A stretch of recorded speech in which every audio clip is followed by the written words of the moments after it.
Yamava Resort and Casino at San Manuel is kicking off the new year by giving away 8 Jaguars in 4 weeks. 2 lucky Club Serrano members will win a Jaguar XF every Thursday in January. Make the most of your perks and play throughout the month to earn entries for a chance to be one of the lucky winners driving away in your own Jaguar. Not a Club Serrano member? Join for free today. Only at Yamava Resort and Casino, your California to Vegas connection. Details at yamava.com. Must be 21 to enter. Please gamble responsibly. Yamava Resort and Casino at San Manuel is kicking off the new year by giving away 8 Jaguars in 4 weeks. 2 lucky Club Serrano members will win a Jaguar XF every Thursday in January. Make the most of your perks and play throughout the month to earn entries for a chance to be one of the lucky winners driving away in your own Jaguar. Not a Club Serrano member? Join for free today. Only at Yamava Resort and Casino, your California to Vegas connection. Details at yamava.com. Must be 21 to enter. Please gamble responsibly. Okay, we are live. Hi, this is William Ramsey. Welcome to William Ramsey Investigates. On today's show, I have a very special guest, returning guest, Austin Picard of the Underclass podcast. We've done a bunch of shows. We've done shows on the Solar Temple. We did at least 3 on Mockingbird, which you probably have said this before. You probably do 30 or so much, right. Like things that have happened since our last Mockingbird show. Like online, people are talking about Mockingbird, but he was talking about Delphi. And I listened to his show he did with Jose Gallison where they were talking about it briefly at the end.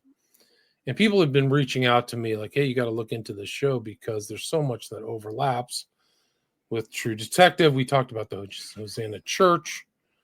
And the intro to True Detective starts with this kind of ritual, occult murder of a young woman in front of a tree. Either it's Yggdrasil, the great tree, or the tree of word, which gets even darker and deeper, which you can throw in a little sprinkling of the order of 9 angles, which actually kind of pops up a little bit in this case, which it does pertain to this kind of right wing, far right occultism, supremacism, which involves all this stuff, but it wasn't really, it was covered up. I mean, it was covered up in the public a lot. There wasn't a lot of people talking about it. Maybe some people online, but certainly there's a lot more to the story of what's known as the Delphi murders, which we were talking in the pre-show. It was a huge true crime case, really one of the great mystery cases that occurred, this disappearance of 2 young girls, a 13 and 14-year-old, on the 13th of February.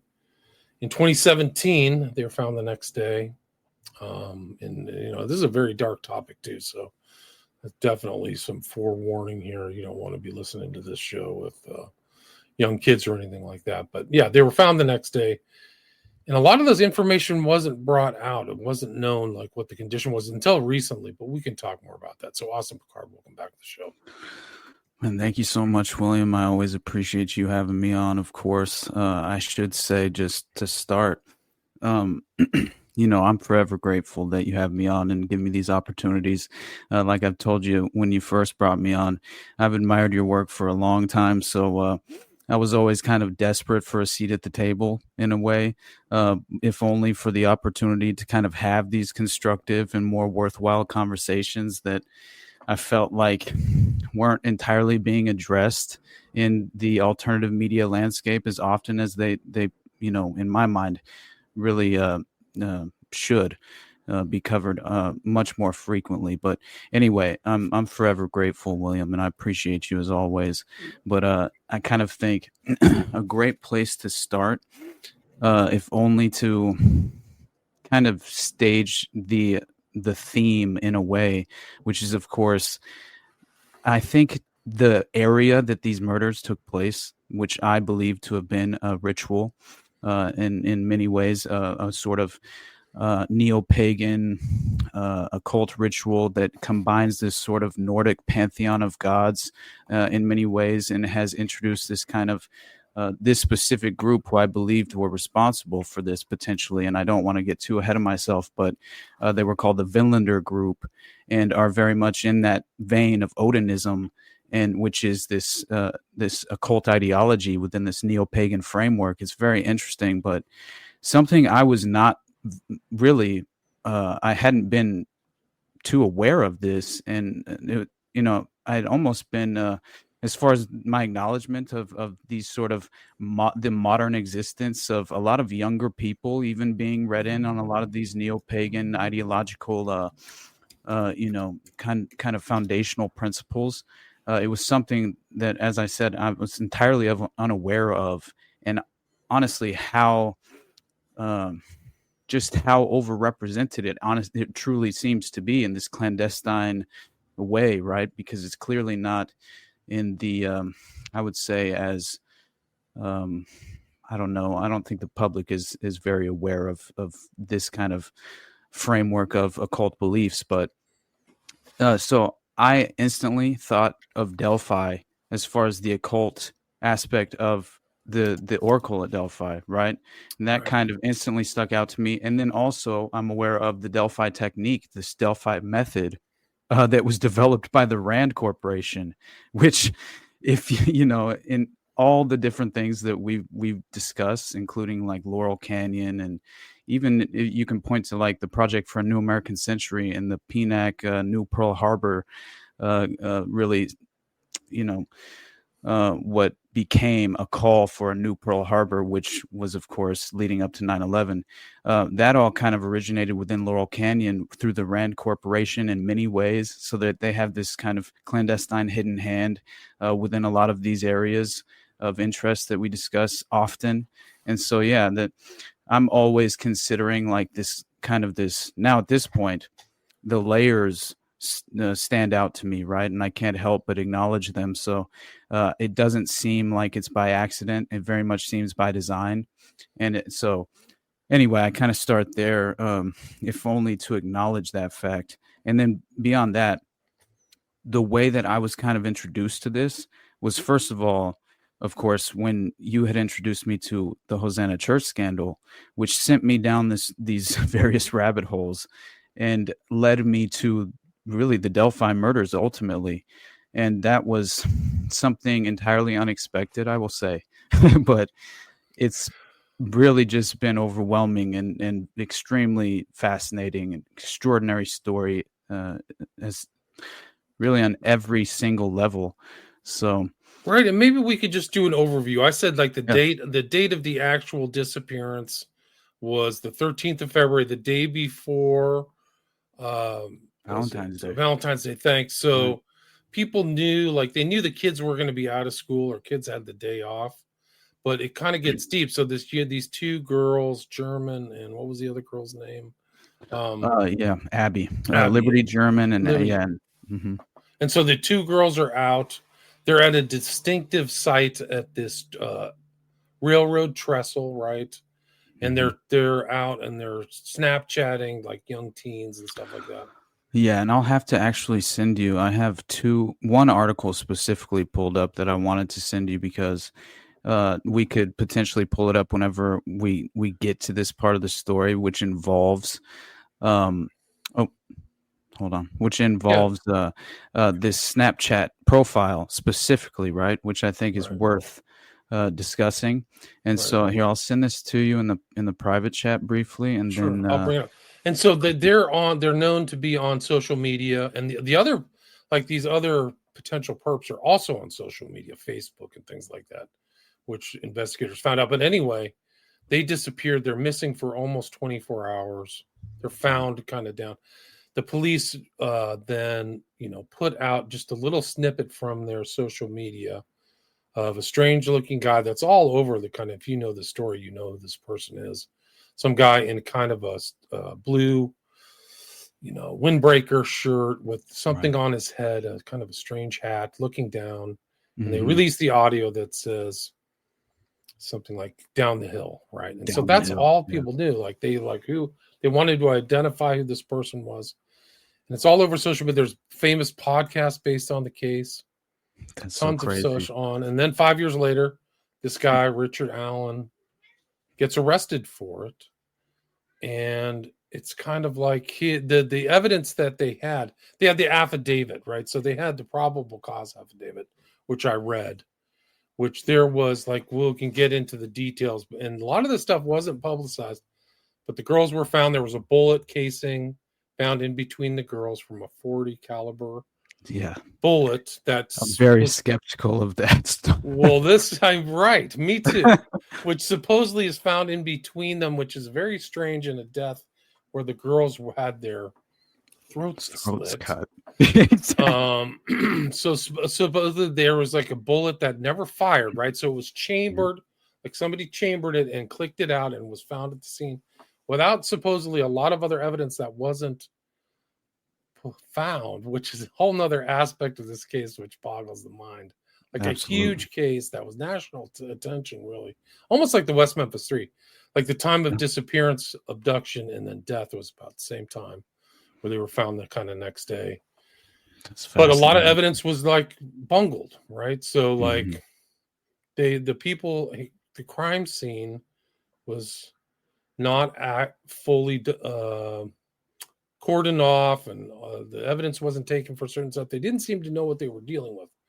Yeah. But anyway, the probable cause affidavit that led to Allen's arrest, it was this gun, and then he was a suspect. So they did, a search of his home. There were knives at his home, so he had a knife collection, which would be because I don't think they ever found the knife that they could confirm was the murder weapon, right? But there were overlaps with him, and then he supposedly confessed in conversations with his wife, I believe, from jail or something like that. Yeah, something like that. Yeah, well, this is where it gets really complex. Exactly. So then he gets arrested. He gets these two defense attorneys, and they do some research, and they come up with a 100 and very long, filing, 130 pages, where they talk about this kind of Vinland Odinism as a problem, which they didn't really believe. They had a guy that they were working with, was a researcher, and then there were stories of like leaked crime scene photos went out, and it wasn't them, it wasn't the attorneys, but somebody they traced back to one of their researchers. So that was one of the cases. But then the judge, I think Hole was her name. Is that right? Yeah. It was Diner, and then there were two judges specifically that come to mind. And they didn't want that. They thought it was unethical for them to go that route when the evidence was pointing to that route. And the evidence does point to that route because after that filing, there's a couple of reports. I think that one was in Yamava Resort and Casino at San Manuel is kicking off the new year by giving away 8 Jaguars in 4 weeks. 2 lucky Club Serrano members will win a Jaguar XF every Thursday in January. Make the most of your perks and play throughout the month to earn entries for a chance to be one of the lucky winners driving away in your own Jaguar. Not a Club Serrano member? Join for free today. Only at Yamava Resort and Casino, your California to Vegas connection. Details at yamava.com. Must be 21 to enter. Please gamble responsibly. Yamava Resort and Casino at San Manuel is kicking off the new year by giving away 8 Jaguars in 4 weeks. 2 lucky Club Serrano members will win a Jaguar XF every Thursday in January. Make the most of your perks and play throughout the month to earn entries for a chance to be one of the lucky winners driving away in your own Jaguar. Not a Club Serrano member? Join for free today. Only at Yamava Resort and Casino, your California to Vegas connection. Details at yamava.com. Must be 21 to enter. Please gamble responsibly. Is a 12-page report. I think it's called the Murphy Report or something like that. But also, it's in one of the exhibits, which I didn't have time to find. But there's another report that came out that was kind of based upon that called the Click Report. This was 2024, March 18th, 2024, which kind of goes into all these details, Click or whatever.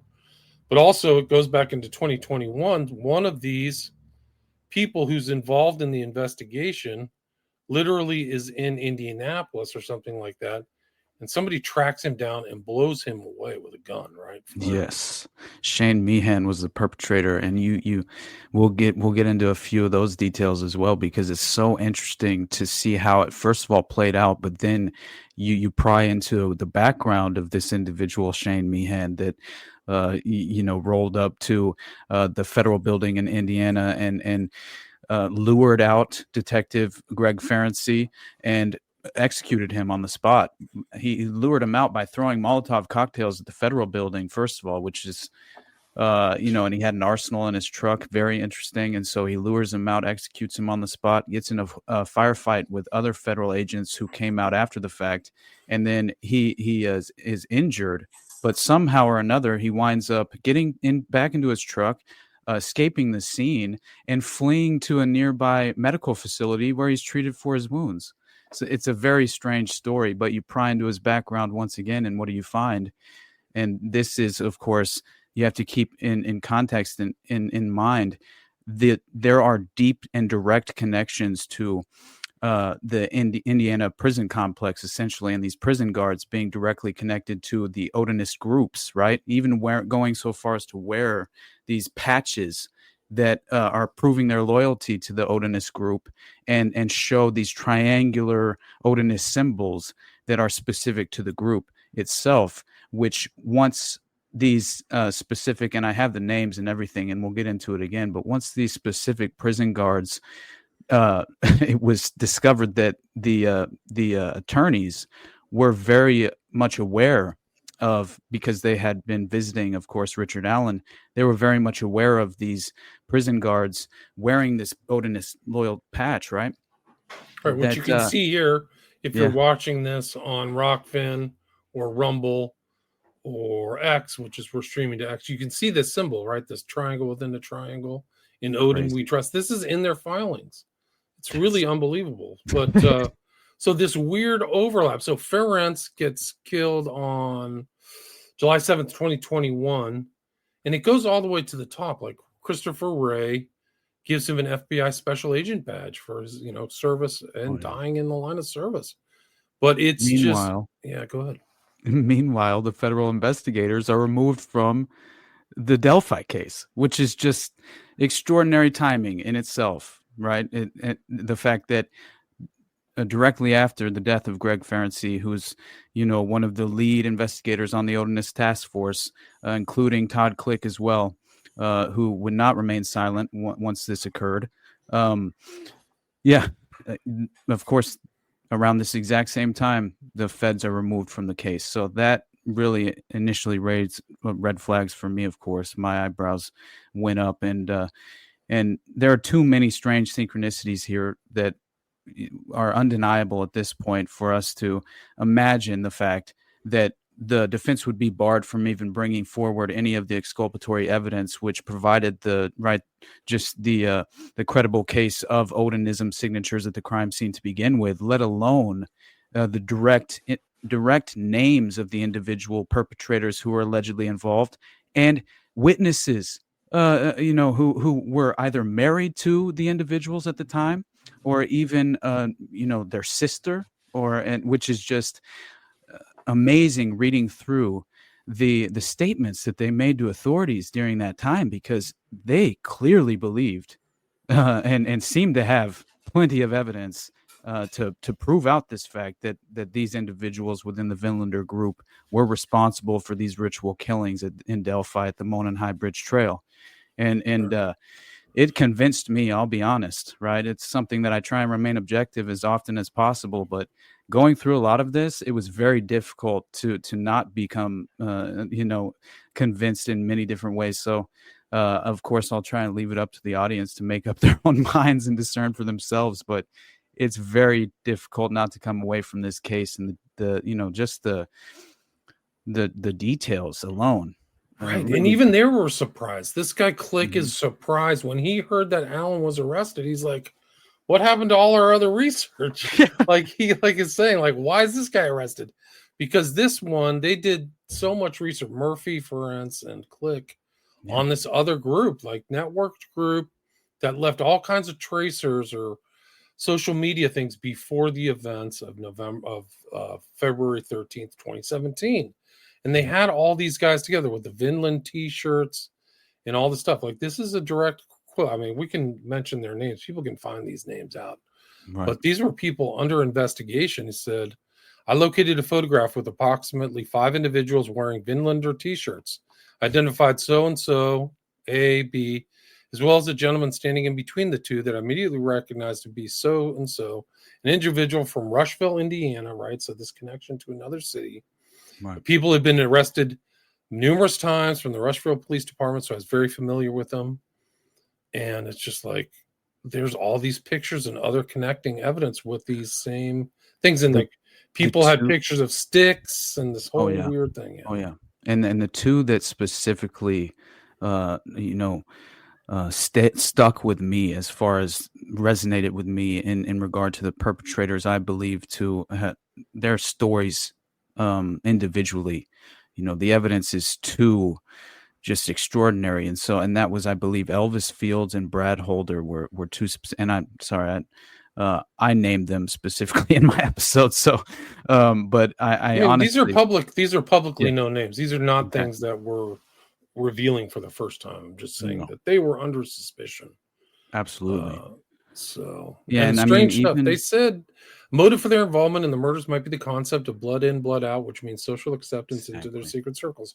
And one of the questions, it kind of overlaps with the West Memphis 3, is how does one guy supposedly have control over two victims? Like, how does this happen? So that's an open question. Like, the complete disappearance for almost 24 hours where there's like a search going on. How does that happen? We know you can get into the details of the crime scene too. The bodies, I'm going to show some of the visuals that are there. Yeah. They're not the actual pictures, but the way the bodies are laid out. One of the girls was naked and the other one had the other girl's clothes on. Exactly.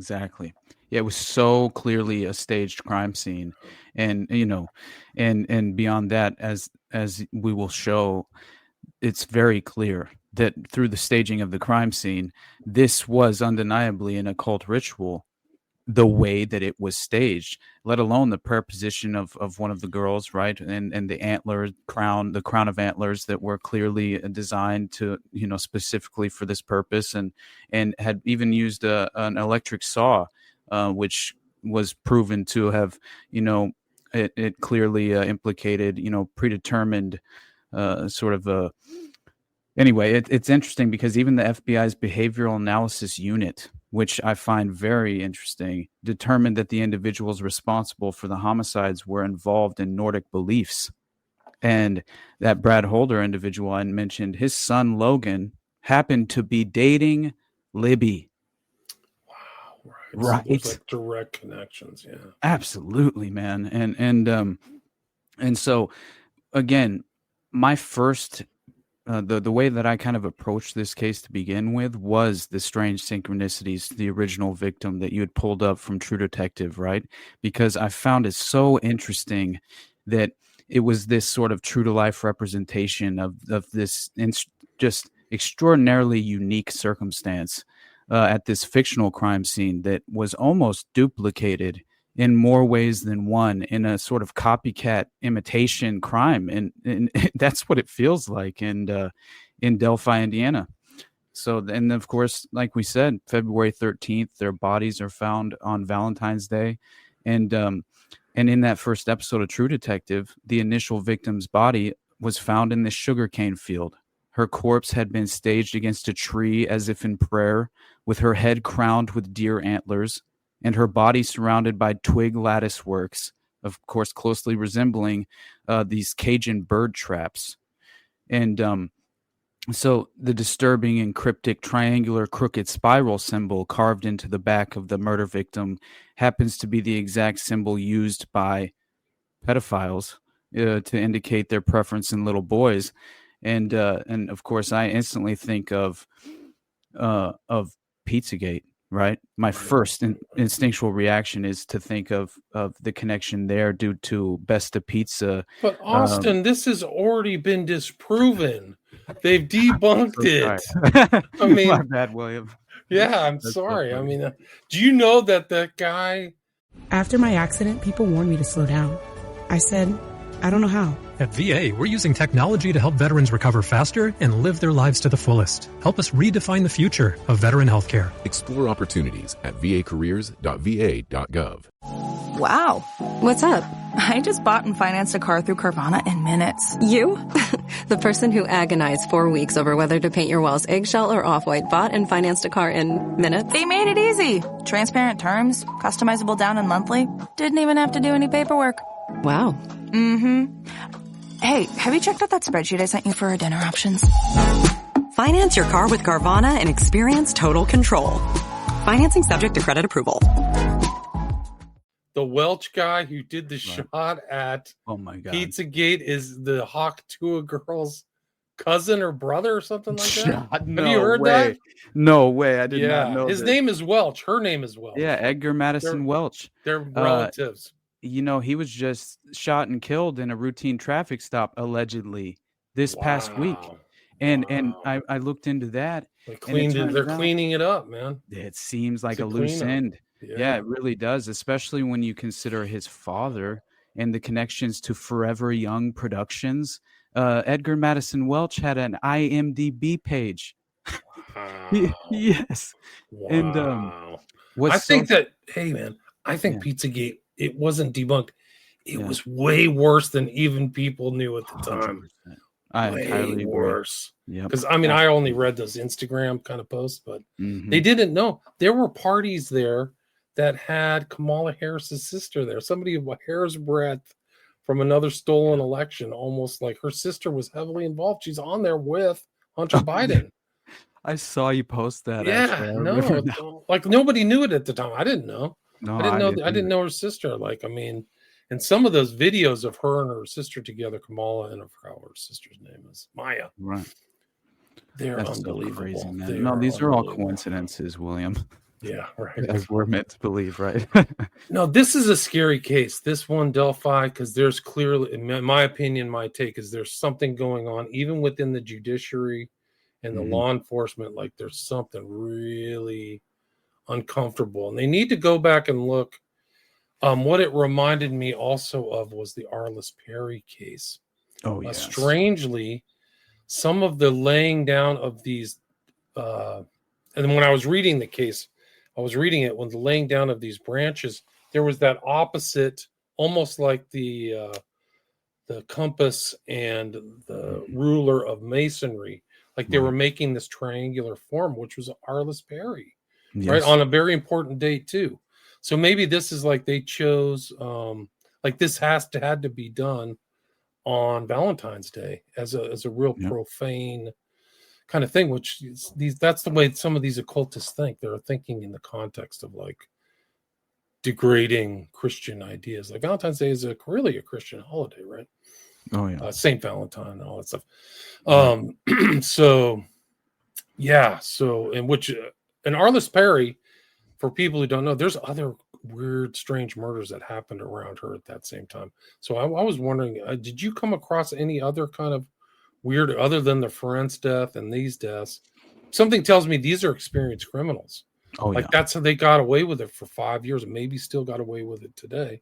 Like they might have been doing this stuff for a long time. That's and it seems to be the implication is the reason they're getting away with this is due to the individual perpetrators within the Vinlander group having direct connections to powerful, prominent individuals themselves.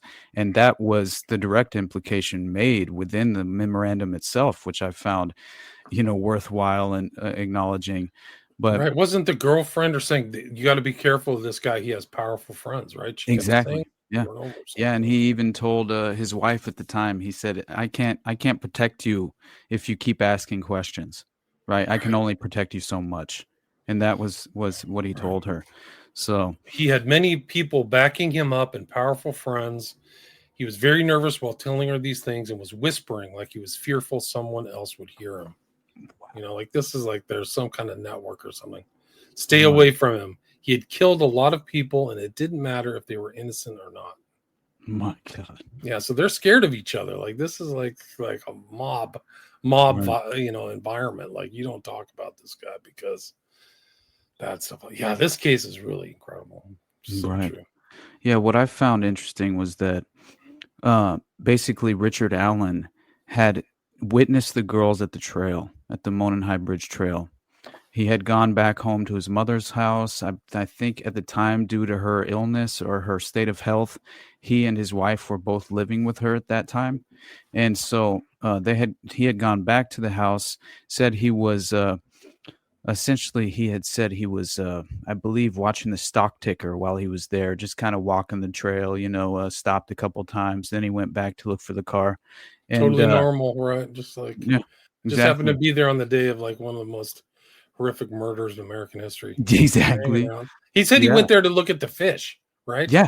Yeah. Like his story doesn't make sense. So. No, it doesn't. But it was interesting to me because his wife, she mentions to him that the authorities, right? So because he tells her the story after he gets home. Apparently, he says where he went and all this, and so his wife knew that he had gone to the trail that day, and so then within 3 days' time, the authorities are asking for any witness accounts to come forward because the girls' bodies had been found, and so. This is the part I found strange, of course, but also not so strange if you're considering his innocence, only because it's in the context of his wife coming home saying she had just, become aware of the fact that the authorities were requesting any sort of witness statements. And so he goes, oh shit, yeah, obviously I'll go down and immediately provide a statement. And so he does. And he goes down there and explains to the investigators what he had, seen that day and witnessed that day. And so then 5 years after the murders took place, based on the Independent reported this. After my accident, people warned me to slow down. I said, I don't know how. At VA, we're using technology to help veterans recover faster and live their lives to the fullest. Help us redefine the future of veteran healthcare. Explore opportunities at vacareers.va.gov. Hey there, Ryan Reynolds here. It's a new year, and you know what that means. No, not the diet. Resolutions. A way for us all to try and do a little bit better than we did last year. And my resolution, unlike big wireless, is to not be a raging and raise the price of wireless on you every chance I get. Give it a try at mintmobile.com/switch. $45 upfront payment required, equivalent to $15 per month. New customers on first 3-month plan only. Taxes and fees extra. Speed slower above 40 gigabytes on unlimited. See mintmobile.com for details. That, in September 2022, investigators reviewed a misfiled tip after a volunteer file clerk discovered the error in the tip. A man by the name of Richard Allen, of course, had been the one to self-report 3 days after the murders to being on the trails on the day of the murders and reported seeing Williams in German. So it almost, to me, I'm thinking they need a patsy, right, to wrap this up, because it had gained so much attention within the public as far as just true crime. A lot of different people were kind of tuning into the story, who are like true crime watchers and listen to podcasts and things such as that. And so it had kind of gained a lot of momentum in, I believe, the sort of the just public perception and awareness of the case. I think you're 100% correct. It was huge. Like, people made careers. I think there was one really popular podcast on this, like Get Down to the River, Down to the Banks, it was called, or something like that. Yeah. I remember coming across that as well when I was investigating this myself. But the fact that he's taken into custody, so 5 years later, that also, and of course a misfiled tip. It's just so strange to me that this random anonymous clerk discovers this and reveals it to investigators, who then very interesting. Some people think like the legal system and the filing and stuff are all like above board in a lot of these cases. I've heard of stories in my career, just kind of being an attorney for forever now, 26, 27 years. Mm-hmm. There's a lot of sketchy stuff happen. Sometimes files miss, like things get taken out of files, they get put into files. Not all the people working at these places are above board. Some might be corrupt, might be doing, there's a lot of corporate intrigue too, for that matter, as well. But these kind of strange things can happen, where like they insert a file, ex post facto, just to bolster something or get rid of something. These things happen. Like things do disappear, especially when there's networks like this. It's probably like they're mentioning in this Glick memo from 2024, 4 or 5 guys and their relatives and boyfriends, girlfriends. But that would indicate that it's a bigger network, right? So this, the city, it wasn't in Delphi, which is a very small, relatively small city, 2,000 people, I think. Yep. But there's like larger things. And then the guy Ferenc dies in, I think, Indianapolis, right? So it's not, this is not like happening all in one spot. Right. Yeah, and as I mentioned, Shane Meehan, the perpetrator that executed Greg Ferentz, he man, he has direct ties to being a lifelong career prison guard at the maximum penitentiary, facility in Indianapolis. So it just, to me, it seemed as if, okay, right, here's the, we need to cover this up clearly because it directly ties back to obviously these fraternal organizations and these dual loyalties within, right, the prison industrial complex and the federal investigators, and it's just, man, it does seem that way, right? And a lot of these government jobs, they can be almost like nepotism, right? So like two guys get a job. Hey, we should get Bob in here, and then we can all kind of run this town together. Nobody has to know.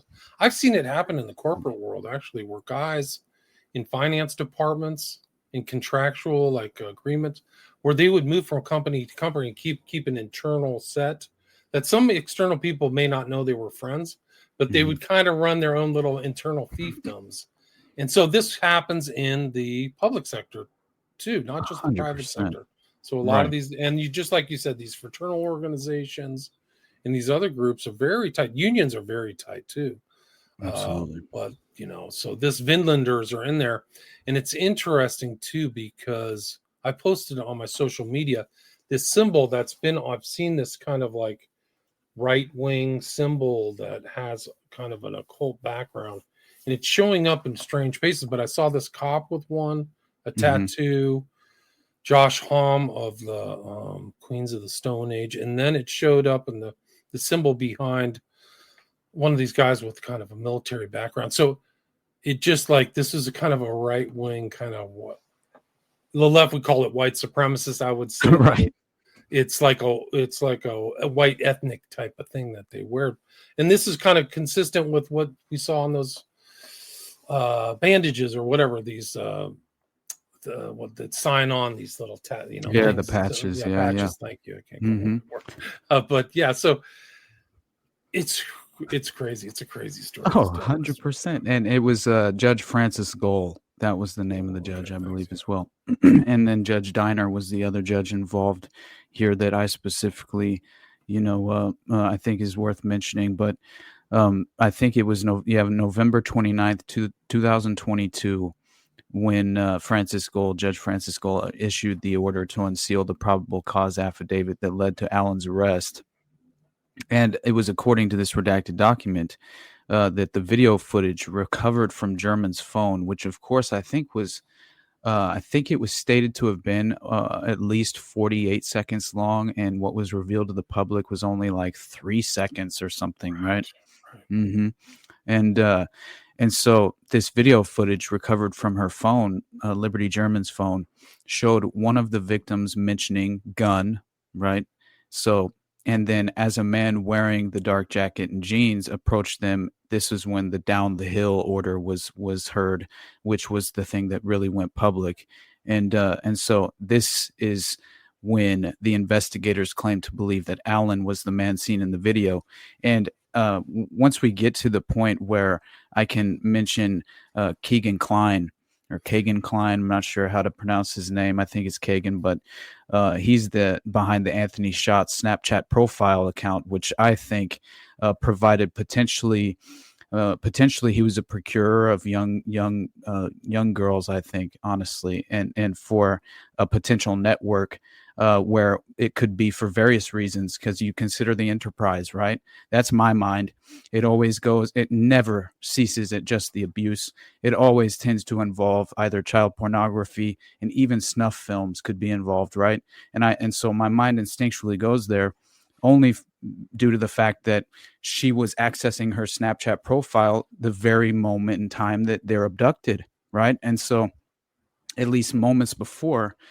And so I'm considering, all right, knowing the background of Kagan Klein, and now, by the way, he was sentenced to over 40 years in prison for child pornography on apparently unrelated charges, but his home was raided days after the Delphi murders, and and this Kagan Klein, it turns out there were other young girls who were apparently affiliated with this Anthony Schott Snapchat profile, where just after revealing where they lived and their location, a man appeared outside one of the girls' windows of her private bedroom in a mask and was, yes, like, to me, it very much seems as if this is a way to lure in young girls. It's a modern example of how they kind of perform these operations, clandestinely and operate in this sadistic underbelly.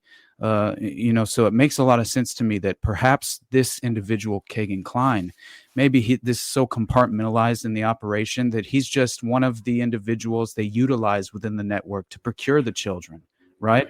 And so maybe Liberty German decides to reach out to Anthony Schott's profile when they get to the location of the potential meet is going on, in my mind, is just a viable, theoretical thought experiment, right?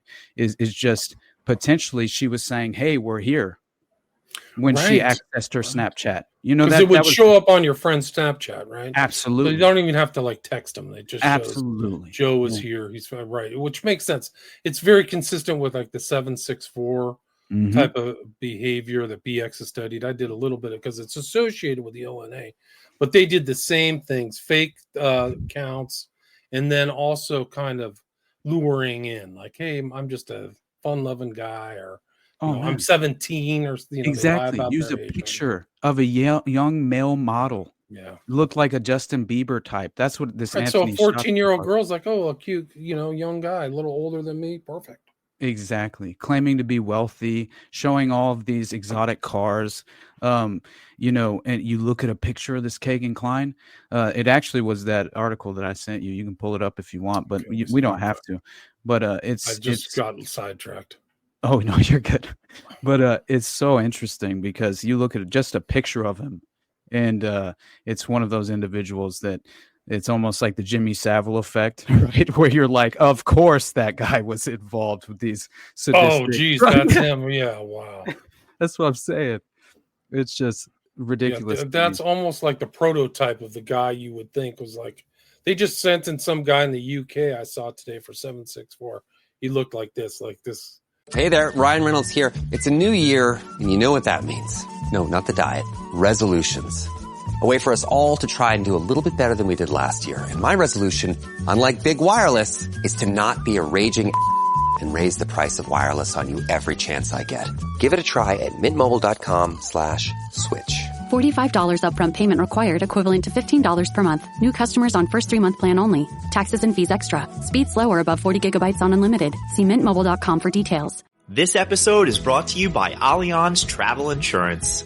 Sun, sand, and hurricane cocktails? A recipe for the perfect beach day. An actual hurricane? Not so much. A tropical storm touching down could spoil the beach trip to Mexico you've been looking forward to all year, especially if your resort reservations are non-refundable. That's why it's important to purchase travel insurance early. Our trip cancellation benefits may help.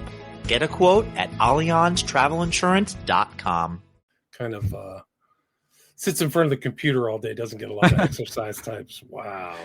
No, what's interesting to me is I'm not sure if, again, this is just speculation purely, but you look at a picture of the bridge guy and I was trying to see the shape of his skull because it almost seemed like it matched more with certain pictures I had seen of Kagan Klein in a skull. Yeah, in a skull cap. And so I was just like, wow, it looked much more plausible than that of Richard Allen. That's all that I will say, right? Well, that's an interesting thing because that picture of the guy walking across the train bridge or whatever went out and nobody said that's Richard Allen. Right. Somebody, he's living in the area. Mm-hmm. Why wouldn't somebody just go, hey, that's I forgot what he was working as, a contractor or something. I forgot what his job. Well, that's Richard Allen. This is all over the news. That video was maybe one of the most well-known true crime videos of our age in some ways, because there was so much mystery surrounding this very graphic, occult, affiliated or associated crime. It's incredible. Yeah. And, of course, that you had mentioned that 40 caliber unspent round less than 2 feet from one victim's body, but between the two victims. But, it's interesting because Alan had said that he saw the three girls there. He saw three girls passing by on the trail before stating that he did not see anybody else afterward. He then said that he went on his phone to watch the stock ticker while walking on the trail before deciding he could not find his black 2016 Ford Focus on the trail property. That I thought was a weird aside, but after finding his vehicle and driving back to his mother's Peru home, Alan said he continued to watch the stocks. Afterward, that is when he's told by his wife that Alan said that he told his wife that he was on the trail that day, the day the girls went missing. So then that's when, of course, as I mentioned before, his wife said the police were looking to talk to people who may have information. And he went to the sheriff's office and spoke with the Department of Natural Resources officer. And that was so in October of 2023. That's when Judge Gohl removed the defense attorney's citing gross negligence due to crime scene photos being leaked from their offices, allegedly. And the attorney's removal was appealed, of course, to the Supreme Court in Indiana. And yeah, look at that picture. You see that picture? That kid looks just like Justin Bieber, right?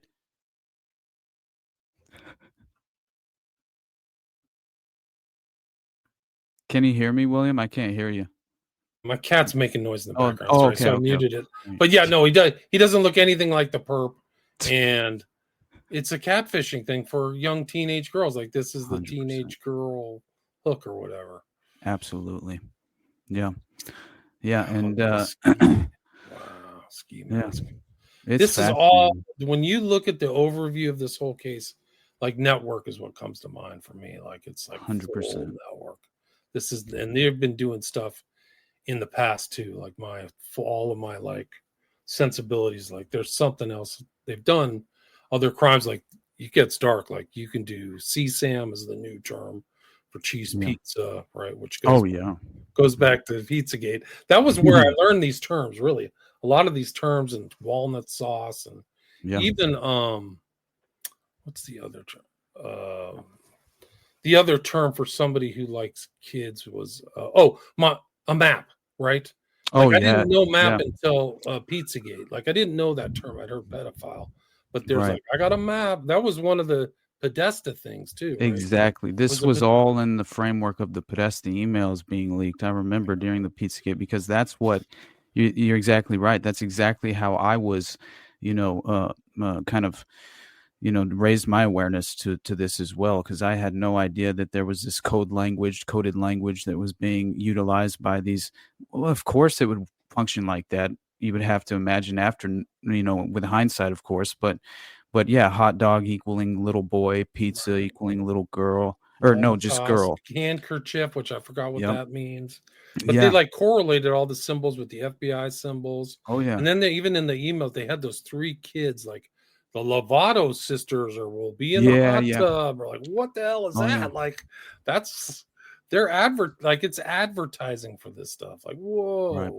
Oh, 100%. Yeah. One of the suspicious emails from Tamara Lozato, who seemed to be running that strange little networking, for children, right? Right. Wasn't there a ranch too somewhere out close to West Virginia? Yeah. Wow. Crazy.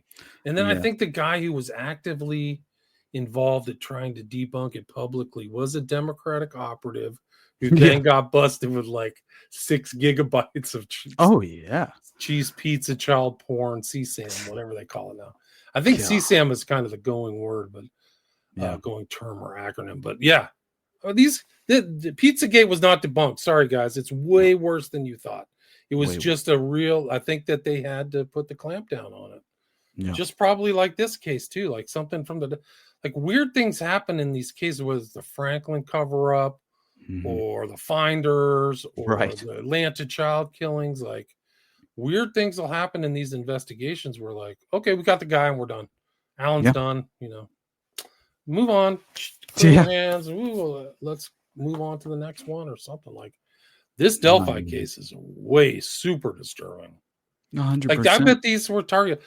And it's a lot like what's going on with the SFKs. Like these kids are online. So it's a two-way street. They're looking at this fake Justin Bieber looking kid with like abs and like 5% body fat or whatever.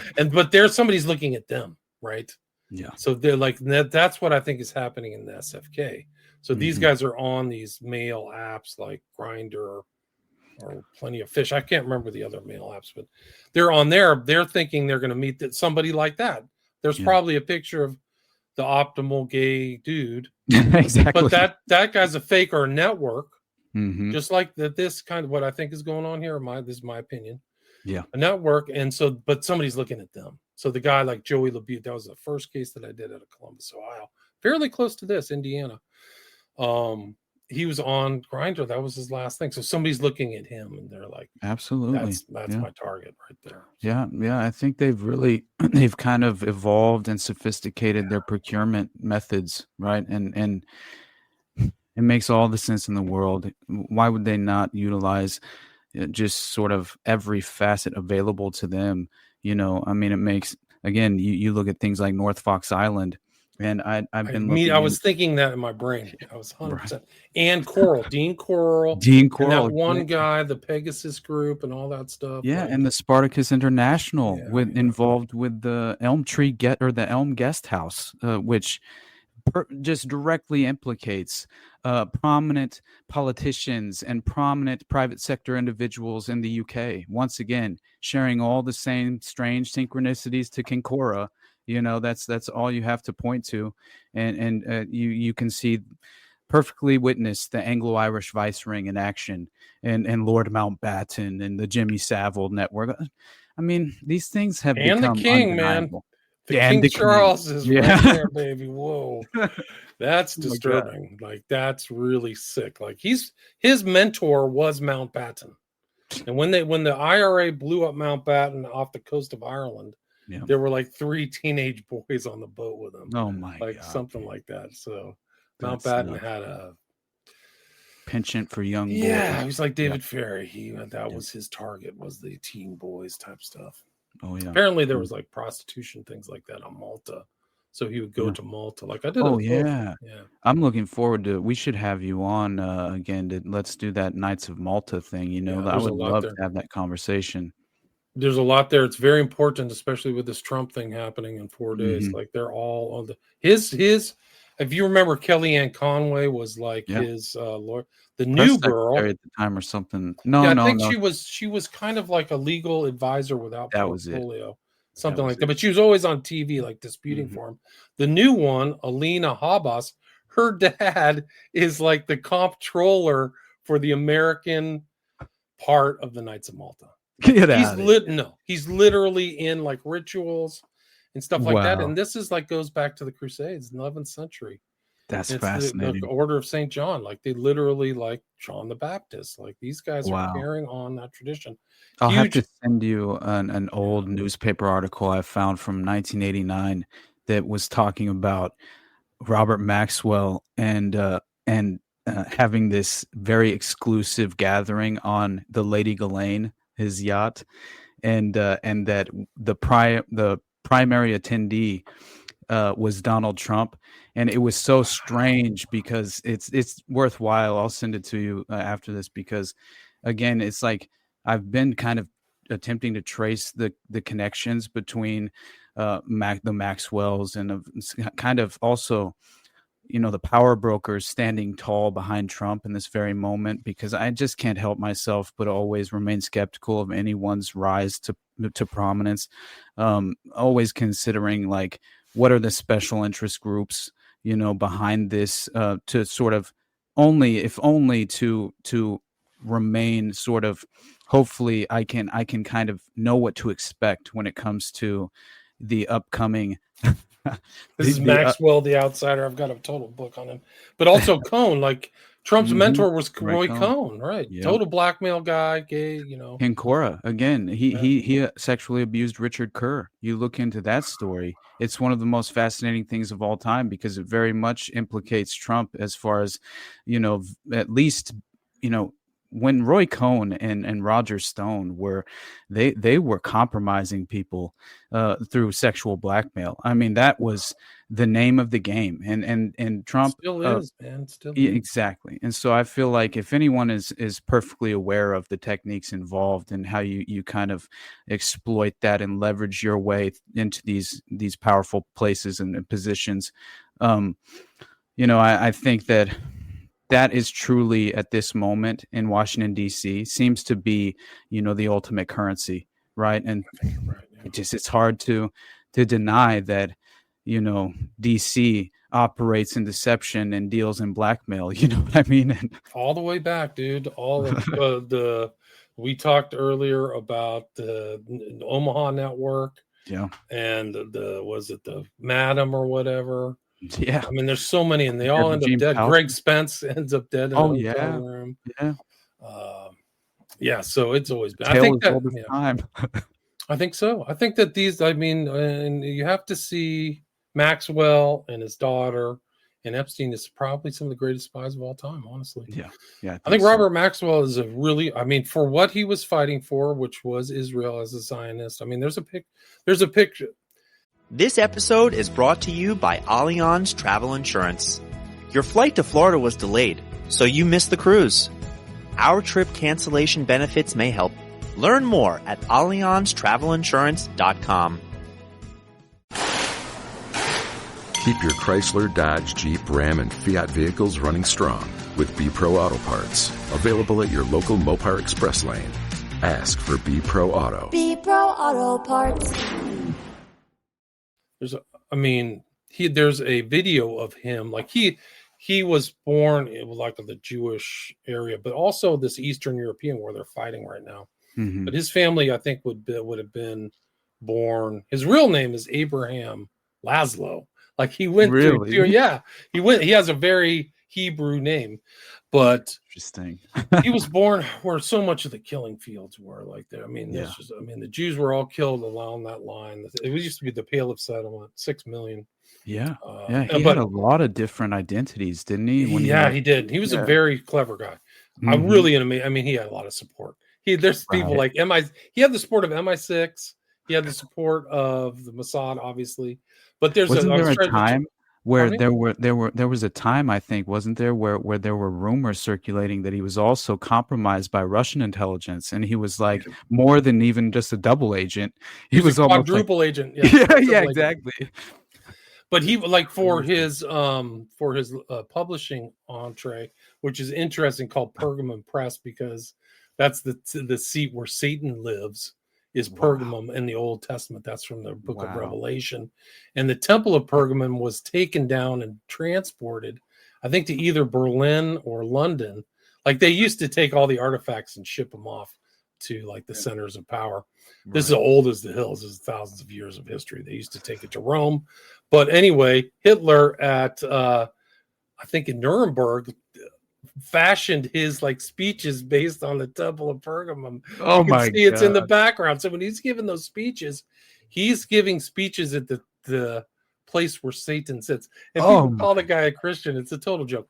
Right. Anyway, I'm trying to get to this thing, but there's a very he had Abraham Laszlo, aka Robert Maxwell, was at this memorial for the people who were murdered by the Nazis, where his whole family was wiped out.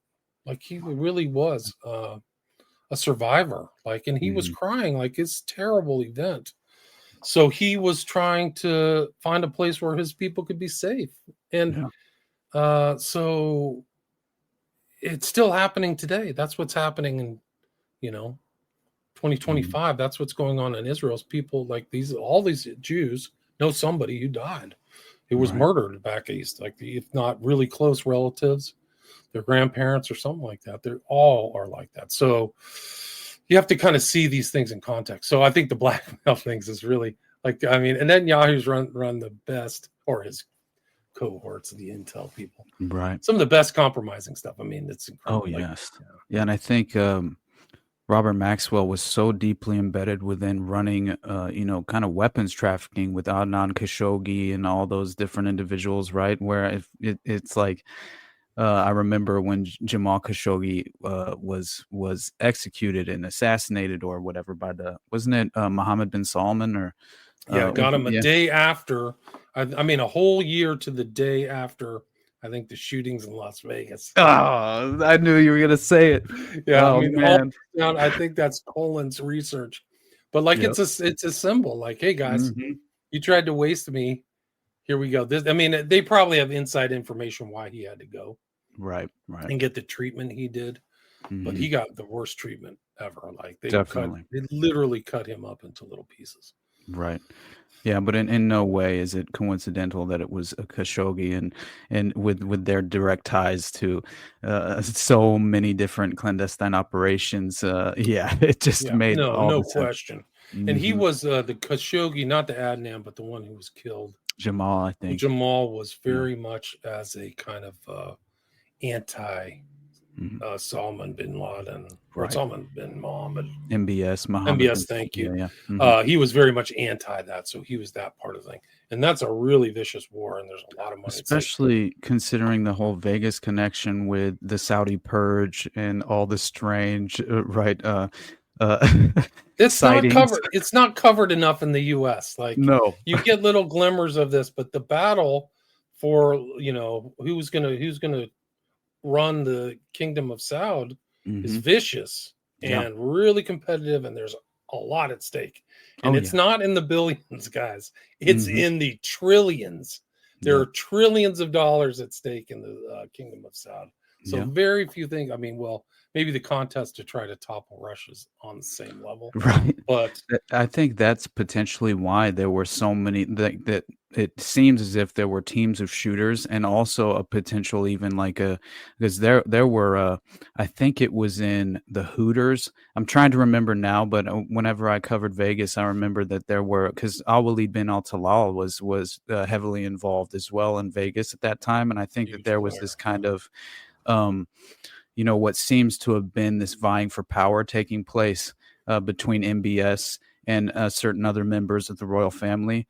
And so because this was not at all the planned kind of who was to take the place, right. Of the king. People were passed over. He's a very young guy. I think he's only 35. Exactly. So he's going to be in power for a while. And there was people who got passed over. And the royal family's Byzantine beyond Byzantine. It's super complex. Yes. It's a really interesting story because to seal all the tribes together, Saud, the original Ibn Saud, I forgot what his first name was, King Saud, before World War II, he had to be sexually active with all these people so that they would all bind together under him. Wow. So he had a huge harem and he had tons of offspring. Like, I don't even know how many offspring the King Saud had. He's a really remarkable guy, really a big guy. You'll see a really good picture of him talking to Teddy Roosevelt. Oh, wow. He went out there to negotiate. Yeah, because the U.S. used to do, until recently, the boneheads who run the country now have the relationship between Saudi Arabia and the U.S. has gone cold because of these idiots under Biden. But they used to really covet the relationship between the Saudi Arabians and the U.S. and they used to have a good relationship, like the Bushes did, and all this other stuff. But it was a really good meeting of the minds. Like, at a certain point, the Americans are like, "Hey, we got to really curry favor with these guys," and they did. And there's a really interesting meeting between Saud and it's pictures of it, and Roosevelt, I think, in the 30s, late 30s. Yeah, I'm pretty sure there was a very heavy hand within the kind of like just really the overlapping interests of helping sponsor and manufacture Al-Qaeda as this kind of intelligence proxy force that very much seemed to have been facilitated through Saudi Arabia in many ways, especially considering, kind of that Wahhabism factor, right? That they just kind of play into that more extremist, radicalized version of the interpretation of Islam, in many ways. And then, of course, like a lot of the different principles and laws I mean, it's so strange.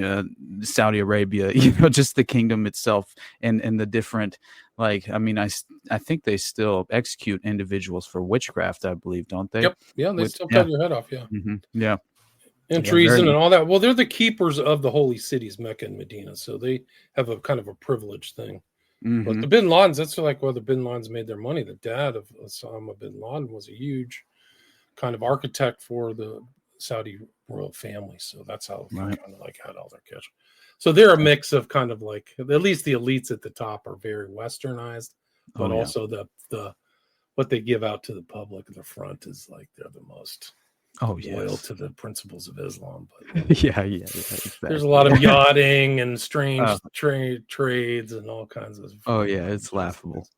I was into, I'm in LA, but I don't want to go into detail, but they have problems in LA with a lot of these princeling offspring here that cause problems. They come and buy, like in California, they come and buy Ferraris and tear stuff up.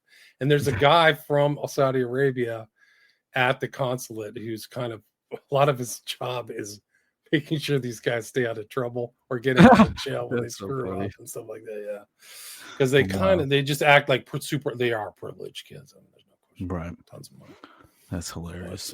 I'm not surprised by that. That's where they want to go. Is they want to go? They must be based on the media or something that they have in Saudi Arabia, but they target like Los Angeles because of the sunshine, and what they see is that kind of lifestyle. So they don't know anything about like Portland or San Diego. Right. It's just what they want to live that privileged life. Las Vegas. Anyway, I don't know. We got off this like beaten track, but it's really Robert Maxwell. Robert Maxwell, interesting guy.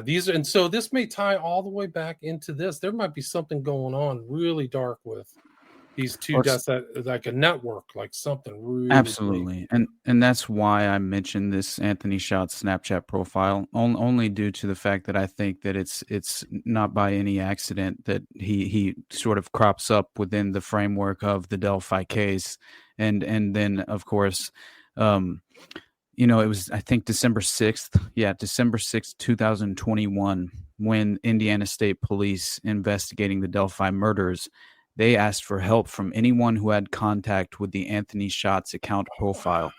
Yeah. Detectives said the account with the username Anthony_Shots was used on Snapchat and Instagram, among other social media platforms, in 2016 and 2017. It's important, of course, to mention again the fact that just minutes before their abduction and capture, Libby had gotten this video of the man known as Bridge Guy. And this episode is brought to you by Allianz Travel Insurance. Your flight to Florida was delayed, so you missed the cruise. Our trip cancellation benefits may help. Learn more at AllianzTravelInsurance.com. Keep your Chrysler, Dodge, Jeep, Ram, and Fiat vehicles running strong with B-Pro Auto Parts. Available at your local Mopar Express lane. Ask for B-Pro Auto. B-Pro Auto Parts. And so she had posted that picture of her best friend as well on Snapchat as they walked along the bridge. And state police had said the person behind the account used the photos of the male model, portrayed himself as being extremely wealthy and owning numerous sports cars. So investigators said the person used the profile to communicate with underage girls, to solicit nude images, and want to know if anyone got requests to get their address or try to meet with them. Police said they've identified the male model that was used in the photos on the account and say that man is not a person of interest in the Delphi case. So that was kind of like a public service announcement. And if you remember, it was almost like one of those cases, one of the most, if not the most relevant case in regard to like internet sleuths, right? And kind of like the call to web sleuths, all that stuff. Yeah.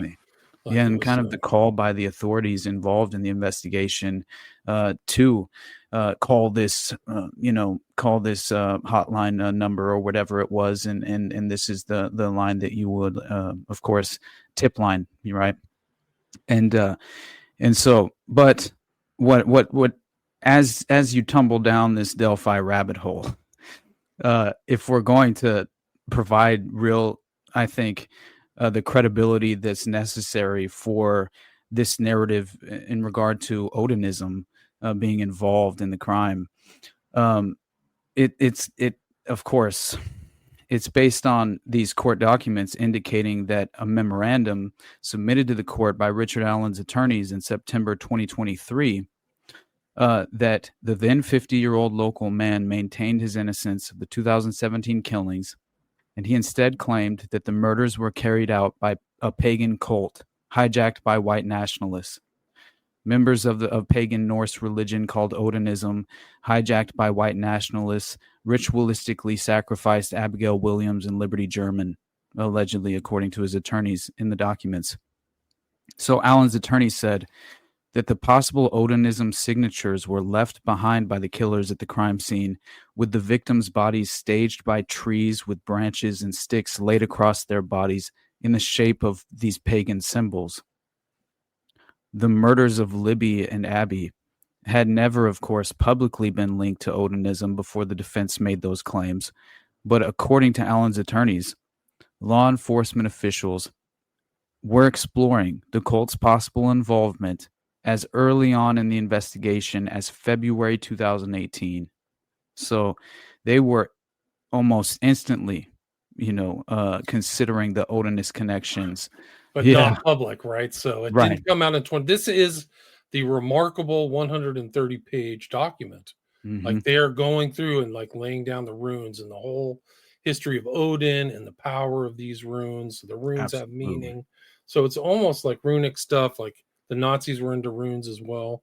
Oh, yeah. But the runes are invested with spiritual power, I would say, and meaning. So it's very important if they believe that. Yeah. And there was carved into the tree side was something that looked like a modern day F, which runically has some other Ansuts or something was the rune. Yeah. But it refers to, among a few other things, I think, but it definitely is a reference to Odin specifically. Yeah.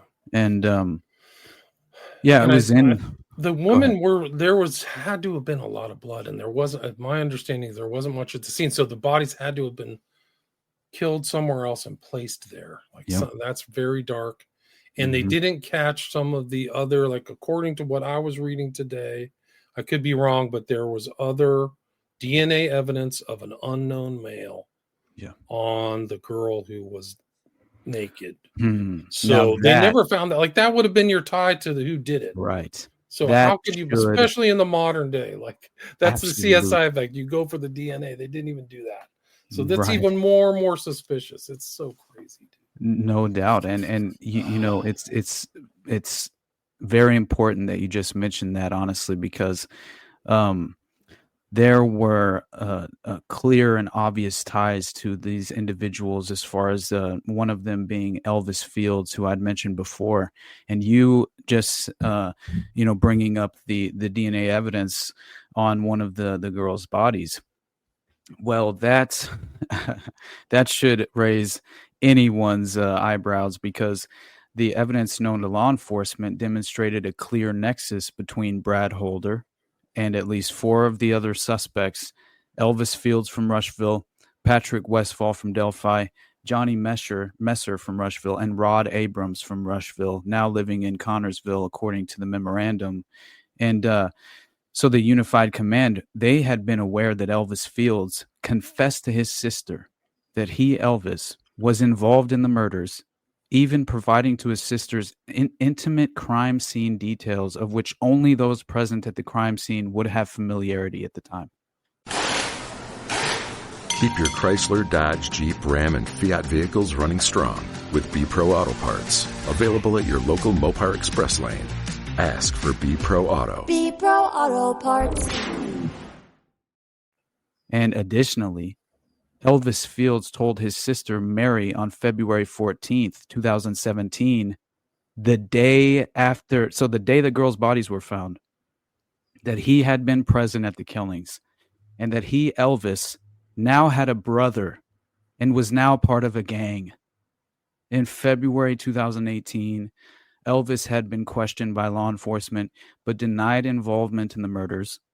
However, after being dropped off at his trailer following the questioning, this is the part that you mentioning that fact a moment ago and instantly brought this flooding back into my mind, that Elvis had turned around, walked back to the police car, and according to the police report, he asked the state trooper if his spit is found on one of the girls, but he could explain it away. Would he still be in trouble? Right. The state trooper that heard Elvis utter those words, Kevin Murphy, was not part of the Unified Command, which I believe to have been compromised in the cover-up, but immediately relayed Elvis's disturbing question to Jay Harper of Unified Command, and of course nothing was made of this. So Elvis Fields also admitted to a different sister named Joyce that he had in fact spit on one of the girls. He also told her that he was on a trail and a bridge with 2 girls that were killed and that he was going away for a long time. Elvis's alibi for February 13th was also probably flawed. State troopers who weren't part of Unified Command determined that Elvis's roommate concocted a story concerning Elvis's whereabouts on February 13th. This roommate was Rod Abrams. So Abrams had told a story claiming on February 13th that he, Elvis Fields, and a man named Ned Smith were visiting a sick friend in Muncie, Indiana. Unfortunately for Rod, this story conflicted with the story that Elvis Fields told law enforcement as to his whereabouts on February 13th. So these shady alibis were relayed to Unified Command. Furthermore, Unified Command knew that on February 1st, 2018, Elvis's sister passed a polygraph examination when asked if she were telling the truth about what Elvis had confessed to her. These were the parts in the memorandum that just were like, what? Like, how can you read through this and then bar the defense from bringing forward the exculpatory evidence that led them to make these claims? You know, it's like that alone should, okay, so we can't bring forward any of this line of questioning to provide the Richard Allen with a defense, and we can't expose any of this evidence to the jury. Right, that's the whole purpose of the legal system. Like, you just let the jury go, oh, guys, I don't believe anything that you said.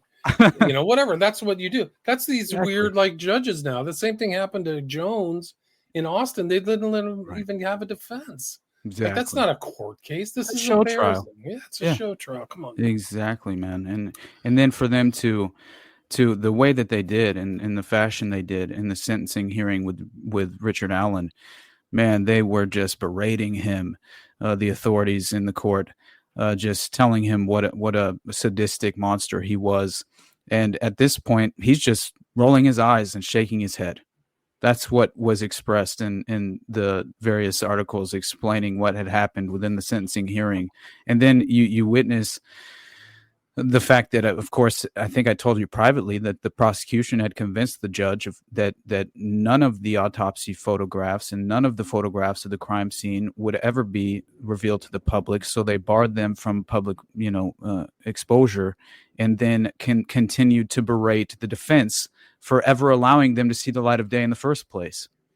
And meanwhile, you see a press reporter ask the primary attorney, I believe, for the defense, one of them, like what are your plans for, I mean, I would imagine, and this was, of course, his reaction as far as what is Richard Allen's, plan for the defense, upcoming defense, plans. And of course it was, we're going to exhaust the appeals process, but you kind of see his emotional state. And I'm always kind of just looking to see if there's anything that seems authentic to me, and if you could potentially make any kind of, at least factor it into a character assessment. Talk about a defense attorney who just looks like their soul has been crushed. Right? I mean, my God, I felt so bad for the guy. And he just like barely even, I don't even think he made eye contact when he's getting into his car at being asked this question. Yeah, they've got him under his thumb. I feel sorry. I felt sorry for the same thing, like for the guy who was the defense attorney, for the guy who supposedly killed George Floyd. Like he was just going through the motions. They never even brought up that he was on drugs in that case, or that the autopsy said he OD'd. Yeah, exactly. that would have been my whole defense. I would have just got up for 5 minutes and said, "Hey, this third party said he OD'd and died. Done. Exactly. He couldn't have killed him." Yeah. But, I mean, it was all politics. So something else is going on here. Like the American trials are not like in a untainted environment. They're tainted by these things that are going on. It's not just this case, but it's all of them.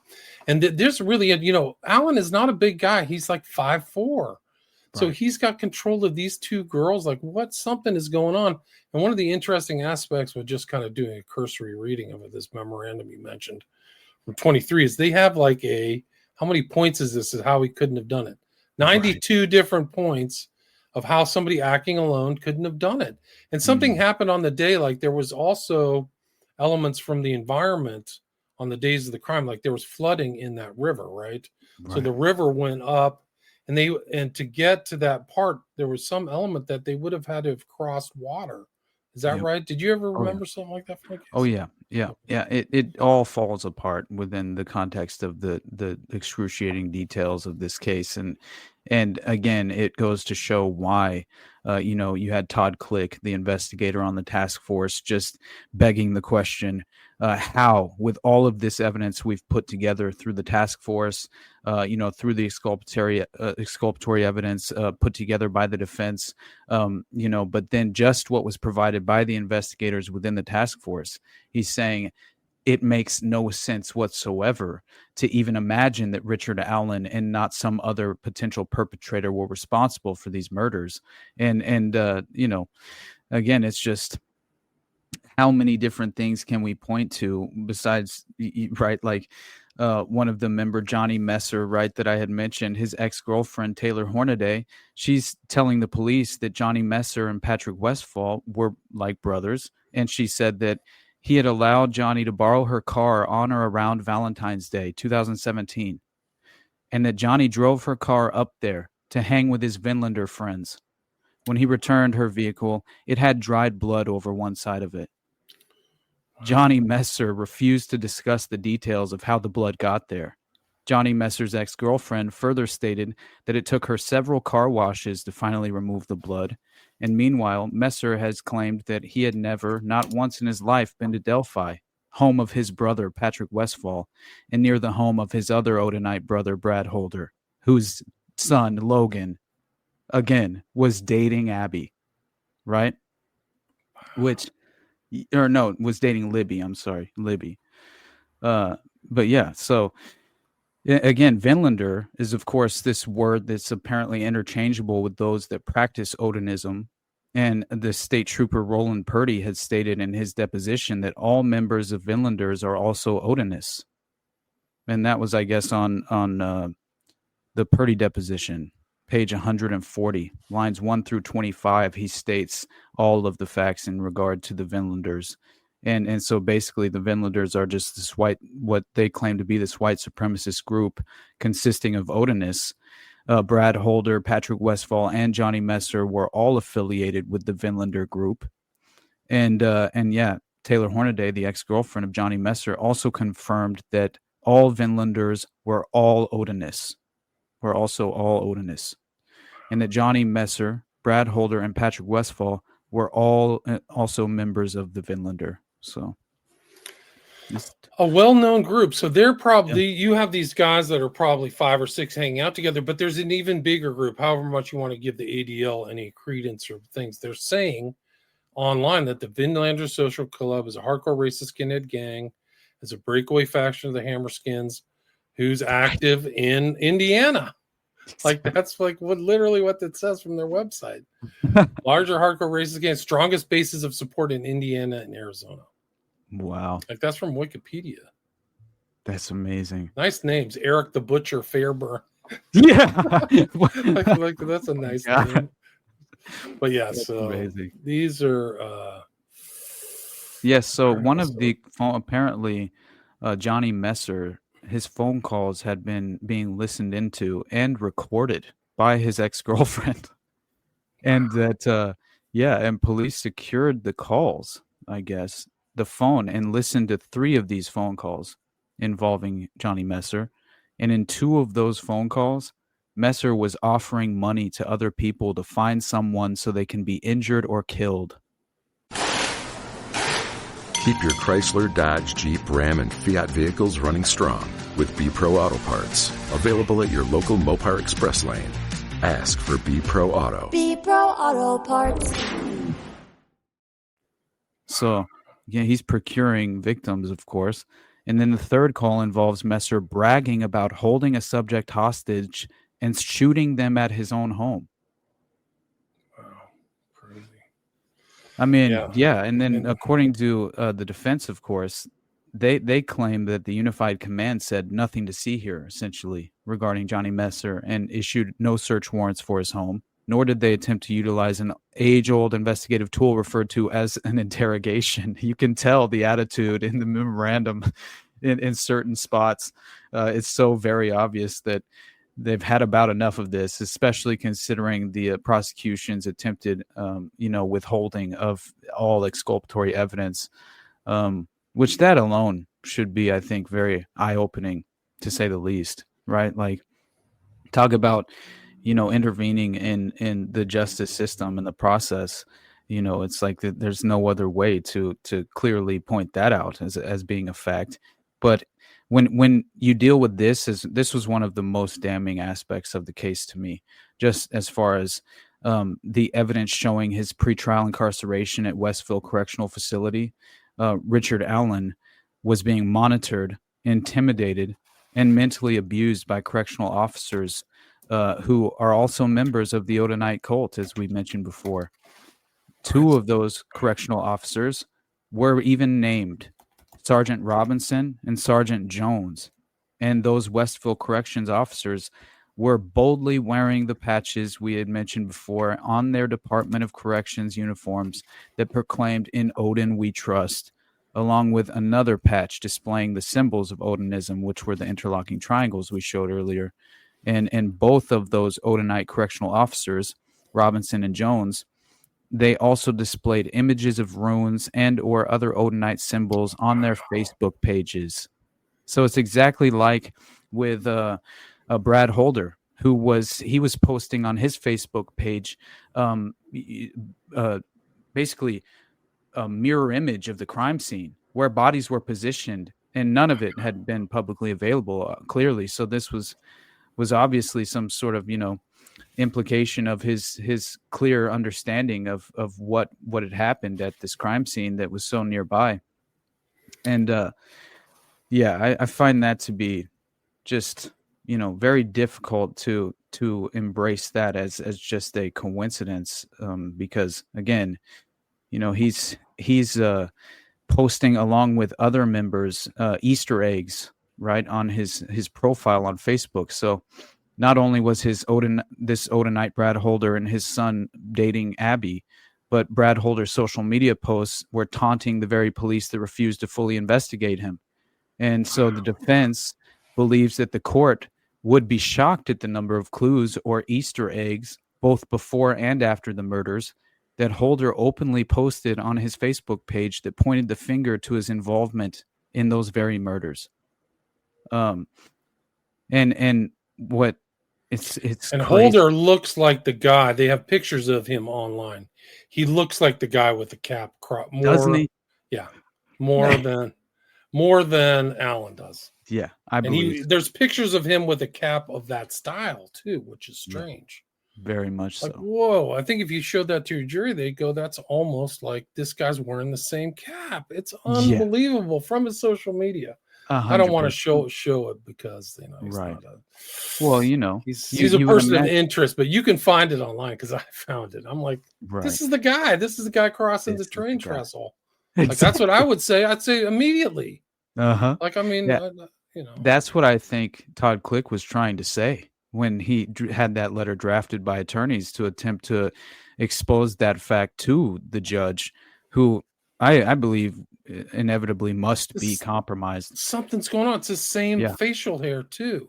Right. Like this is the dude. Like, never even considered a suspect in the murders. And his social media, he has all that weird fascist stuff that they talk about. Like they love the word hail for some reason, it's Weird. like for the white supremacist right wingers, they like Hail Hitler, you know? Yeah. So they're like, hail change, hail victory, hail blah, blah, blah. And he's got that on his social media. I traced back the Vinlander book, the story of kind of this. It's a long-standing tale that's been kind of perpetuated as like this. It seems to be almost foundational in their principles and philosophy of the Vinlander tale. It maybe that's just within the group itself, but I found it very interesting that there was a book that kind of corresponded directly to, the philosophical framework they're kind of dealing in. But yeah, the fact that he's never even considered a suspect in the murders, that is astonishing to me. And then you have, State Trooper Jerry Holman and who's one of the law enforcement officers in charge of organizing and investigating the Delphi murders, claiming that in August 10th, 2023, that in a deposition that Brad Holder was not really ever a suspect. So he confirmed that. And did you know that there's a Masonic cemetery within a stone's throw of the crime scene? Get out of here. Yeah. It's literally north of that. The bridge is near a Masonic cemetery. The police have Odinism vinyl clings on their vehicles. So the police have Odinism vinyl stuff. So apparently this flat cap is familiar with Odinism. This is a post. Wow. I mean, but this is they got lured there. The kids got lured there. They weren't there by accident. They got dropped off.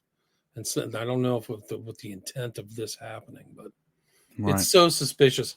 Like the facts of the case that they were taken somewhere, the murder happened and then placed there in this kind of symbol, and there's DNA of somebody else they never found. It is so sketchy. Mm-hmm. It's unbelievable. This guy looks like wow. It's just incredible. Apparently there was a huge Sikh killing that involved people from not the Vinlanders, but the Hammerskins. One of the things, I've studied the global death cult, my book. Yeah. But they rebrand after every mass shooting. So they'll do a mass shooting and then a new name. So they had the nail bomber in England. Yeah. And then it's we're no longer the Socialist National Movement. We're the National Socialist Movement in England. Yeah. No, I'm not affiliated with them. I'm with it's almost like a Monty Python sketch. But exactly so many times. So then the Hammerskins become the Vinlanders. And who knows what they are now. So then they can just say, I'm not a Vinlander. The other thing is that they have the kind of same view that comes out of Siege, which is leaderless resistance. So there really isn't any leader. So nobody is going to say they're leaders. And it's a stratagem they take on if they're fairly well read in the right, like the 09A supposedly has no absolutely leader, which is total baloney. They're lying. But that's what they tell the public. So these guys have, it depends how sophisticated they are on the far right, but they have all those trappings and all the indicators. It's this story is so incredible. Absolutely. I don't even think the people who did the research, people in true crime, got the enormity of it. No. I don't think they understand the enormity of it at all. No. I almost they never, maybe one or two people, I said, came across the True Detective kind of overlap. Right. True Detective was 2014. This is 2017, so fairly close. But also the kind of far right networks. It's not tied into the far right networks, which it really should be in the public. Oh, definitely. Yeah, I think you almost have to be very well versed in sort of the kind of the overall clandestine power structure, but also kind of have these overlapping interests in understanding the structure of the fraternal organizations of powerful influence and their direct influence on these sort of sadistic crimes that take place in the clandestine underbelly domestically, that get this kind of cover up treatment so often, because again, every single one of them tend to implicate a larger network behind the scenes, and that tends to expose the true hidden clandestine power structure. And so you kind of have to have these overlapping interests, or you're not going to quite grasp the whole comprehensive nature of the case. I kind of think that's a part of this, and the only reason that maybe we're feeling as if we're figuring out a much more plausible narrative in regard to this case. I think it's only because we're sort of armed with the tools necessary to critically assess it for ourselves. But it takes a lot of discipline and exposure to some of this, I think, that to even be able to approach it in the right way. I agree. It's like Hosanna. They probably just said it's just a church. These guys are networked too. Monica's all over the place. Like, what the heck is he really doing? Exactly, man. Like, holy smokes. Much like Epstein. Somebody sent me something. This was interesting. It was that because those crime scene photos were leaked, the woman judge, then held a private meeting with the defense lawyers, giving them a choice between announcing they withdraw or the judge would publicly disqualify them. So she made a kind of a threat, like, I'll either publicly disqualify. So then the lawyer's response to that was, we'll withdraw. But then they kind of pushed back later, saying they were coerced and never actually filed motions to withdraw.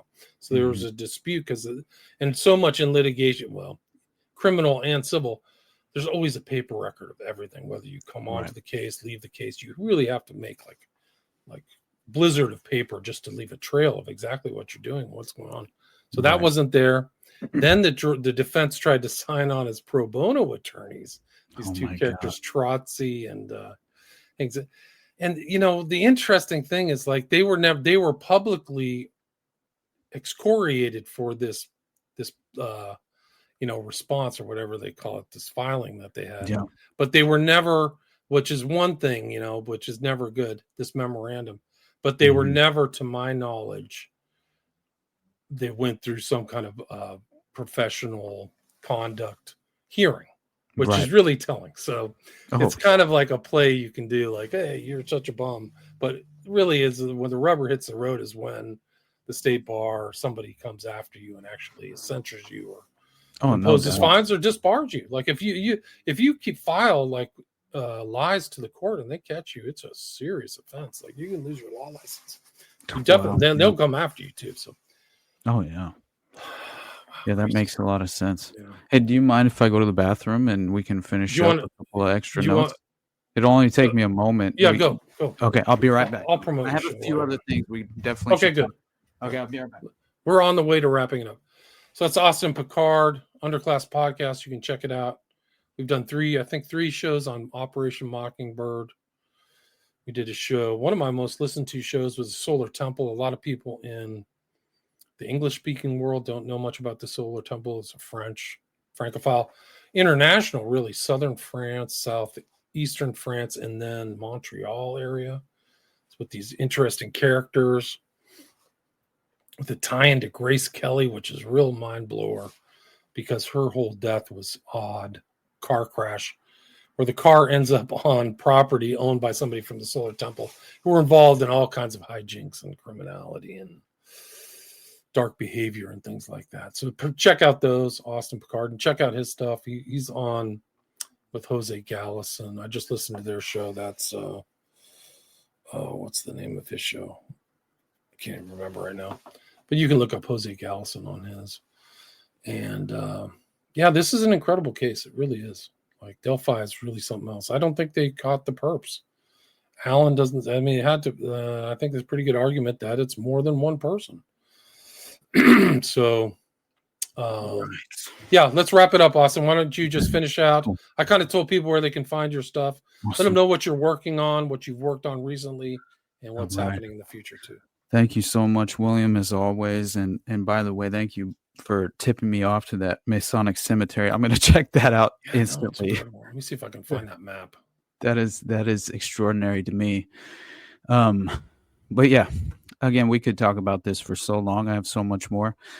So it's if you want me to just wrap up though, because what else do you have? I mean, how much more time? Like we're at the 90-minute mark. I guess I could just kind of mention a couple additional notes and then I'll wrap up. That way I don't, because again, I could just keep going for probably who knows how long. But anyway, what I think is at least important to acknowledge, because I had mentioned it before, is not only the fact that, that of course, one of the images that was on Brad Holder's social media account was an image of two women either dead or posed as if they were dead on the ground in what appeared to be a forest. Both women had tree limbs and sticks arranged around on their bodies, and one of the women had her arms stretched out above her head, similar to the way that Libby's arm was stretched above her head. So both women were clothed, and the stick and tree branch formations on these girls was different than the stick and tree branch formations on Abby and Libby. But otherwise, it bore a very eerie similarity to the murder scene in Delphi. And the individual sleuth that was contacting authorities named Ryan Boucher, he had no knowledge of the actual crime scene, but apparently after reviewing Brad Holder's social media sites, Boucher was disturbed at these images, as well as other images that provided insight into Brad Holder's fascination with runes. So believing that the disturbing images may be somehow of interest to those investigating the Delphi murders, this individual named Ryan Boucher contacted Tobe Liaisonby, who at the time was the sheriff of Carroll County. And so Liaisonby quickly rebuffed the state police, where he ended up talking to Trooper Joseph Ryan Winters. And he quickly rebuffed Boucher, telling Boucher that Holder was not a suspect. And so this is when Boucher, undeterred, contacts the state police. And that was Trooper Joseph Ryan Winters specifically, who he talked to. And after their conversation, Winters memorialized the interaction and placed the images provided by Boucher into a Dropbox account.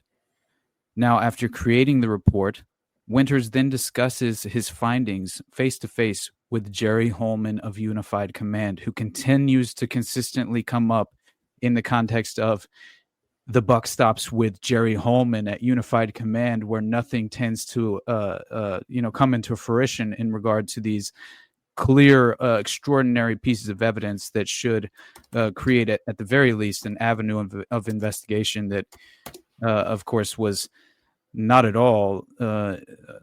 This never took place, beyond the fact, of course, they never exhausted any of these clear avenues of investigation that should have been necessary ultimately. But so anyway, his fascination with runes became a priority as well. But Liaisonby, he quickly rebuffs Boucher and telling Boucher that Holder was no suspect, of course, as I said.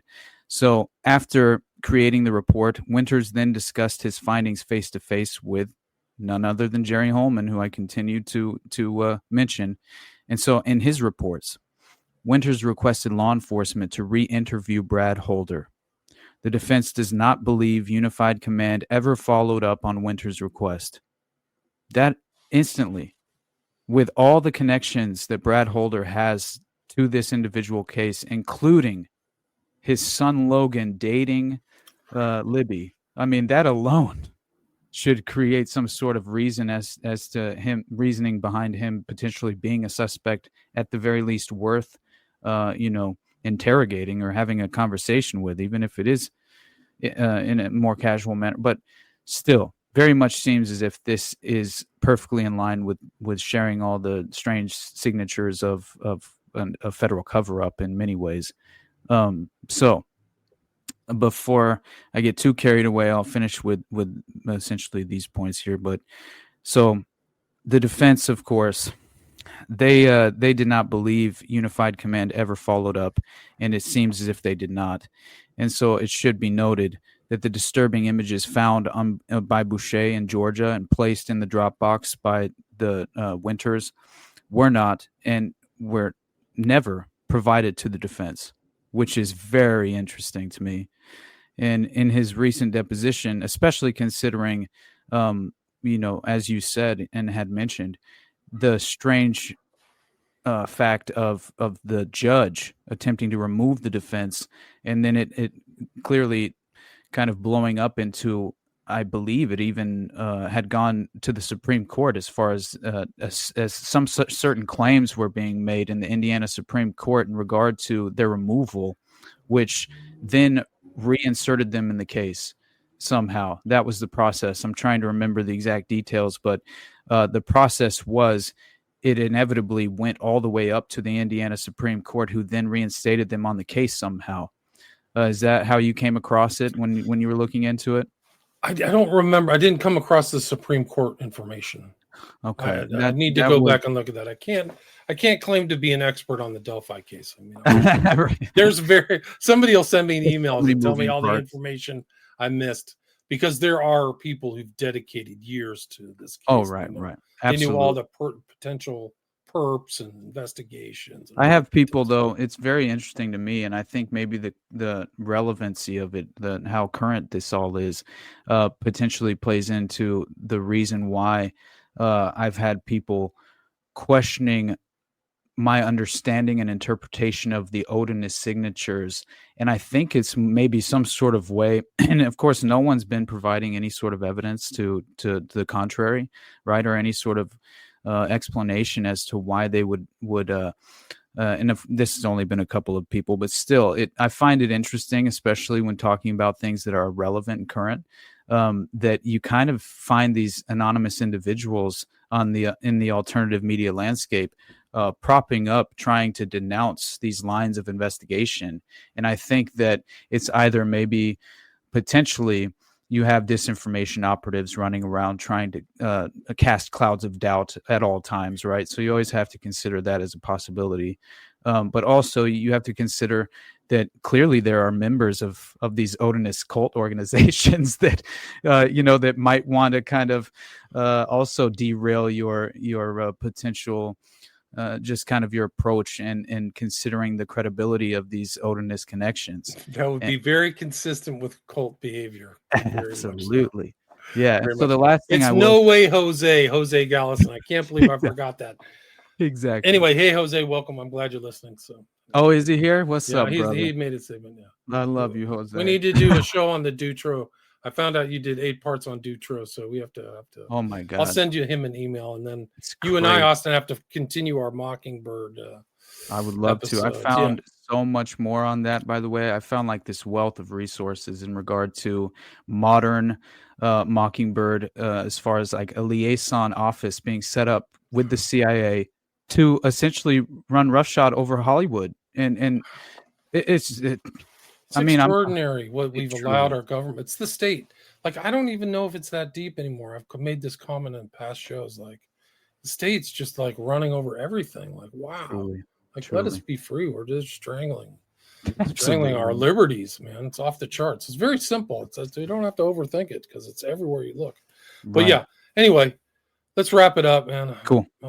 Let's where can people find your show? Let's just see. Yeah, all right. Sounds good. Sounds good, William. Everybody just check out the Underclass podcast. You can pretty much find it anywhere other than definitely subscribe to the YouTube, because we're trying to keep growing that channel, the Underclass podcast on YouTube. And I just now started recently live streaming to my Rumble.